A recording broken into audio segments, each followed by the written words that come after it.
Style உருளைக்கிழங்கு புலாவ் எப்படி செய்யலாம் பார்க்கலாம். 1.5 ஸ்பூனு கடலை எண்ணெய் ஊற்றிக்கலாம்.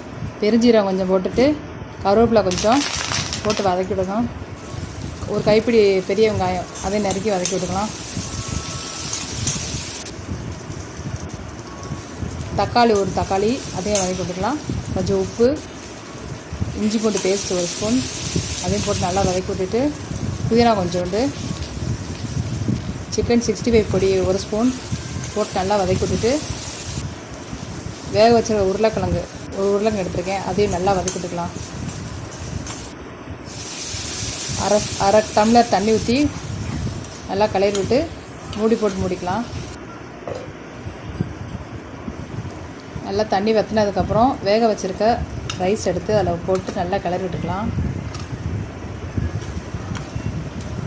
நல்லா கிளறி விட்டுட்டு என்னோட ஸ்டைல் உருளைக்கிழங்கு புலாவ் ரெடி ஆயிடுச்சு.